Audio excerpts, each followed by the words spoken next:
2 pète tous les scores au cinéma, mais malgré des résultats ultra encourageants et ultra importants, parce qu'il a fait plus de 180 millions de dollars lors de son premier week-end d'exploitation et est aujourd'hui, au moment où je tourne cette vidéo, à 370 millions de dollars rapportés aux quatre coins du monde, eh bien on n'est pas sûr que le film puisse être un gros succès. Il peut même potentiellement être un flop. Et je vais vous expliquer pourquoi, parce qu'il y a pas mal de choses à décortiquer par rapport à ça, parce que le film a beau être exceptionnel du point de vue critique, ça ne veut pas dire que tout le monde va aller le voir encore et encore, et je vous rappelle que la concurrence au cinéma n'est pas trop présente actuellement et risque d'arriver bien vite dans ce mois de mars. Je suis Ludo du Ludoverse, accrochez-vous bien à votre vaisseau spatial car on est parti pour l'univers de Dune. C'est parti. Petite mise en contexte bien évidemment, si tu n'as jamais vu Dune 2, Dune 2 ça parle de quoi? C'est la suite directe du coup de Dune 1 où on suit Paul Atreides qui était amené à devenir un grand dirigeant, sauf que sa famille a été totalement décimée, sa famille royale si on peut l'appeler comme ça, et il essaye tout simplement sur la planète Dune de récupérer le pouvoir de cette planète dont sa famille devait s'occuper. Et donc dans Dune 2 on voit l'ascension de Paul Atreides interprété par Timothée Chalamet, on voit sa compagne qui va avoir dans le film Chani interprétée par Zendaya, etc. Et il y a beaucoup de jeux politiques, des explosions, des grosses créatures, voilà de quoi kiffer à fond. Et si tu ne comprends pas pourquoi Dune est exceptionnel, bah c'est juste que c'est déjà magnifique, c'est fait par Denis Villeneuve et en plus de ça, bah ça raconte une histoire ultra cool, étant donné qu'elle se base sur un livre qui est sorti en 1964 ou 65, je ne sais plus exactement, écrit par Frank Herbert, et c'est considéré comme l'un des plus grands livres de science-fiction. Voilà maintenant t'as le contexte. Je dois te dire donc, par rapport à ce que je viens d'expliquer, que Dune 2 est censé être un énorme succès planétaire et est censé tout simplement rentrer dans ses frais, voire devenir un énorme succès économique. Sauf que ce n'est pas aussi simple et on va décortiquer un petit peu pourquoi, étant donné que le budget de Dune est, on va dire, pas très compliqué, mais il faut comprendre un petit peu comment ça fonctionne. Donc en gros, le film, il a coûté, a priori, d'après certaines sources, 190 millions de dollars. En se basant sur ça, on doit toujours prendre en compte le budget marketing, donc qui fait la promo du film, vous savez, tout le casting qui va aux quatre coins du monde, qui va aux avant-premières, qui va parler, interview, etc.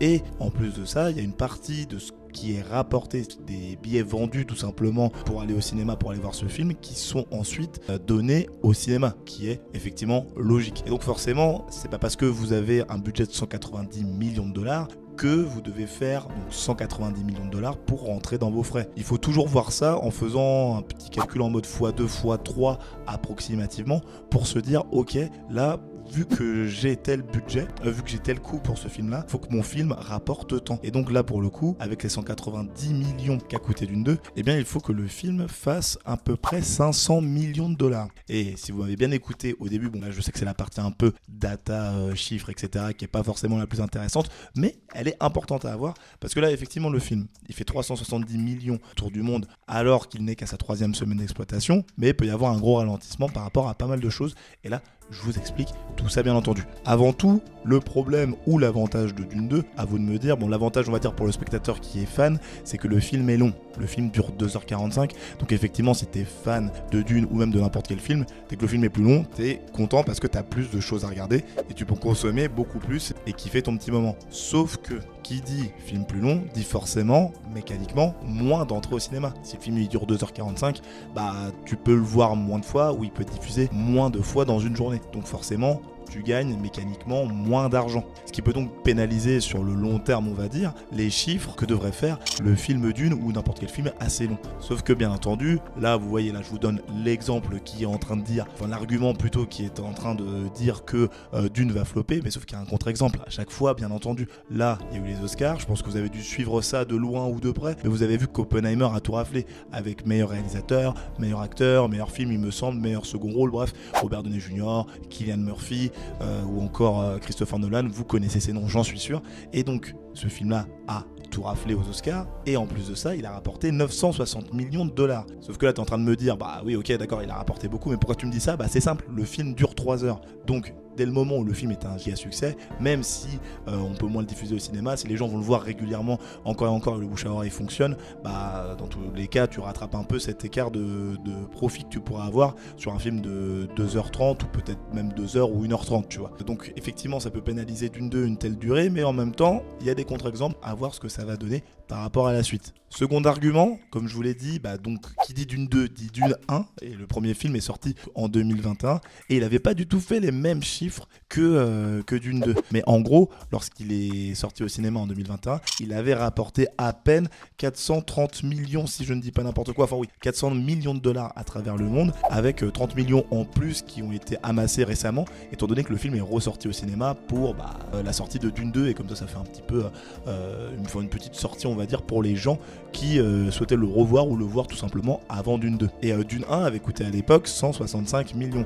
Donc on va dire qu'il était rentré un tant soit peu dans ses frais, ce qui n'en faisait pas un giga succès économique, mais qui faisait quand même qu'il était rentable. Donc par rapport à ces chiffres-là, on a le droit de se dire que peut-être Dune 2 va suivre un peu le même parcours, sauf que, parce qu'il y a toujours un sauf que, bien entendu, c'est que on n'était pas du tout dans le même contexte quand Dune 1 est sorti. Quand Dune 1 est sorti, je vous rappelle qu'en 2021, on était en pleine période Covid. Donc c'est-à-dire qu'il y avait eu un grand ralentissement des sorties. Les cinémas, ils peinaient à rattraper tout le retard qu'ils avaient par rapport à cette période de crise, tout simplement, crise économique, crise sociale, etc. Bon, je ne vais pas vous raconter la période du Covid, mais en gros, ça tirait déjà une balle dans le pied pour le film. Sachant qu'en plus, à l'époque, divers studios ou plateformes de streaming décidaient d'adopter la stratégie que j'ai pas compris à l'époque et que je comprends toujours pas aujourd'hui, et heureusement qu'ils l'ont arrêté, c'est-à-dire sortir le film au cinéma et en parallèle le sortir sur les plateformes de streaming. Ce qui pousse beaucoup moins les gens à aller au cinéma, tout simplement parce que si tu as le film disponible sur internet et qu'il peut être potentiellement plus facile d'accès ou gratuit si tu le pirates ou je ne sais quoi, en plus tu l'as dans la meilleure qualité possible, ça va pas forcément pousser les gens à aller au cinéma, sauf les cinéma lovers qui sont à fond. Moi je suis allé voir direct au cinéma, je préférais vivre l'expérience directement dans une salle obscure, étant donné la qualité du film, aussi bien visuelle qu'en termes de storytelling. Mais bref, en tout cas là pour Dune 1, ça l'avait pas mal pénalisé, et là vu que pour Dune 2, ce ralentissement d'aller au cinéma, etc., il commence de plus en plus à disparaître, étant donné qu'il y a de plus en plus de films de qualité qui commencent à sortir. Donc a priori Dune 2 devrait exploser les chiffres de Dune 1. Il l'a déjà fait avec son premier week-end d'exploitation, il me semble. Voilà, en atteignant, comme je vous ai dit, les 180 millions, il avait dépassé ceux de Dune 1. J'ai plus les chiffres, mais voilà, en gros, il a déjà pas mal d'avantages. En plus de ça, par rapport à Dune 1, Dune 2, c'est un film beaucoup plus qui tend beaucoup plus vers le côté blockbuster, c'est-à-dire qu'il y a plein d'explosions, plein de batailles, etc. Alors que dans Dune 1, on était plus en mode explication de l'univers, la partie contemplative, découvrir les personnages, etc. Ça mettait les pions en place et ça pouvait peut-être rebuter certaines personnes. Alors que Dune 2, clairement, je pense que n'importe qui va voir le film peut passer quand même un bon moment, étant donné toute l'action qu'il y a. Et puis pour les fans de la partie développement de l'histoire, évolution des personnages et tout, ils ont été aussi servis, bien que moi, comme je vous l'avais dit dans une autre vidéo, j'avais préféré quand même Dune 1 par Dune 2, justement par rapport à cette partie explication, création d'univers, etc.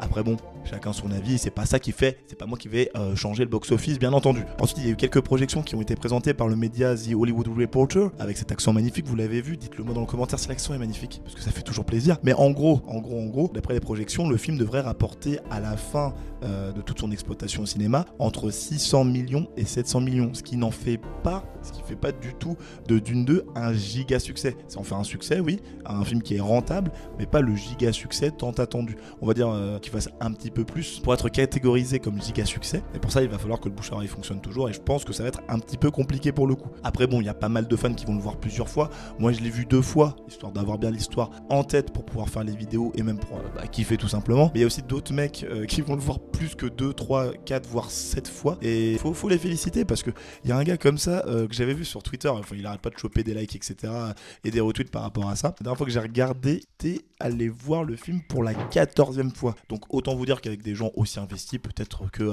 ça va totalement exploser les scores, que Dune 2 va devenir un monument historique en termes économiques. Mais bon, voilà, on compte sur vous pour aller le voir plusieurs fois, mais si vous allez le voir déjà une fois, c'est déjà très bien, on va pas se mentir. Et dernier gros argument concernant le potentiel flop ou une rentabilité, on va dire, moindre pour Dune 2, c'est tout simplement que là on arrive sur les semaines où d'autres films vont sortir, des films attendus, si on peut dire. Donc là il y a Kung Fu Panda 4 qui est sorti aux États-Unis et qui commence déjà à rafler pas mal de parts du box-office de Dune, même si on n'est pas forcément sur le même public, mais en tout cas je pense que ça va quand même pas mal ralentir la progression de Dune 2 en termes économiques. Et de l'autre côté, on a bien entendu Godzilla X Kong qui sort en fin de mois, le 27 mars en France, donc avec un tel blockbuster qui a déjà convaincu pas mal de gens avec tous les films précédents. Moi je les ai pas tous vus, faut que je les vois, va falloir que je vous fasse une petite vidéo sur la chaîne. Et du coup Godzilla x Kong peut cannibaliser un petit peu les chiffres de Dune. Donc à voir si fin mars, début avril, c'est si important que ça. Mais je pense qu'il va avoir fort à faire là, le petit Dune 2. Il a eu de la chance, ça a été calculé aussi, parce qu'il est sorti à une période où il n'y avait aucun film. Lorsqu'il est sorti le 27-28 février, je ne sais plus en France, il n'y avait aucun gros film qui pouvait le concurrencer. D'où son ascension quand même assez rapide, assez puissante. Donc à voir ce que ça va donner pour la suite. Après, je vous parlais du côté money, mais bon, du point de vue critique, Dune 2, il met tout le monde d'accord. C'est aussi simple que ça. C'est-à-dire que mon site de référence c'est IMDb, là c'est un système de notation plutôt pas mal, je trouve un peu mieux d'ailleurs, même voire beaucoup mieux que où je me dis que par moment les critiques qui sont données par les experts sont un petit peu faussées. Pour moi c'est mon site de référence, et là par exemple le film il a été noté 8,4 sur 10, là où par exemple si on prend Dune 1, le film avait été noté 8, a été noté 8 à la fin de toute son exploitation, enfin pas à la fin de toute son exploitation parce que les gens peuvent continuer de noter au fur et à mesure, oui voilà, mais après faut remettre les choses dans leur contexte étant donné que pour Dune 1 il y a eu plus de 800 000 votes, donc déjà c'est énorme, alors que là pour l'instant Dune 2 il y en a à peine 200 000. Il faut voir alors dans les prochaines semaines et les prochains votes, ou même quand le film sera sorti en Blu-ray, DVD ou je ne sais quoi, ou sur les plateformes de streaming, si ces notes là vont s'améliorer ou diminuer tout simplement. Donc à voir si on aura le même échantillon, voilà, si on peut donner des petits termes mathématiques, comme on aime bien les donner pour ce genre de chiffres. Donc ouais, Dune 2 à voir, mais pour l'instant succès critique. C'est bien entendu justifié par les prestations des acteurs, Timothée Chalamet, Zendaya, Javier Bardem, voilà, bon, Rebecca Ferguson, voilà, tout le casting exceptionnel, et Austin Butler, on ne l'oublie pas, en fait Rota qui était phénoménal. Maintenant on espère quand même, moi le premier étant un grand fan de Dune, que ce film va être un succès exceptionnel, en termes économiques toujours, en termes critiques on est bon, moi j'ai kiffé, bref, mais étant donné qu'il y a un Dune 3 en préparation, avec le script qui est presque finalisé par Denis Villeneuve et les autres scénaristes, et qu'il y a aussi une série Dune Prophétie qui va se concentrer sur le Bene Gesserit, donc le groupe de femmes, vous savez, qui contrôle un peu tout l'univers et qui fait en sorte de créer plein de personnes comme Paul, on va dire, ou chercher à créer des personnes comme Paul. Je pense qu'il faut quand même que le film soit un succès explosif pour qu'on ait plus de projets par rapport à ça, et vu l'importance de tout ce qui se passe dans Dune 3 notamment, mieux vaut que ça arrive vite, parce que le livre est très très cool. Pour l'avoir lu, je vous le dis, et si vous voulez en savoir plus sur ce qui va se passer dans Dune 3 ou Dune Prophétie, j'ai fait une vidéo dédiée sur ce sujet, donc vous pouvez cliquer là, et si pour me soutenir, likez, partagez, abonnez-vous, etc. Et vous avez des liens en description, des liens d'affiliation si vous voulez acheter des films, des produits Dune, des livres, si vous avez la flemme d'attendre, ça m'aide vachement, donc faites-le. Voilà, c'était Ludo du Ludoverse, à la prochaine, salut.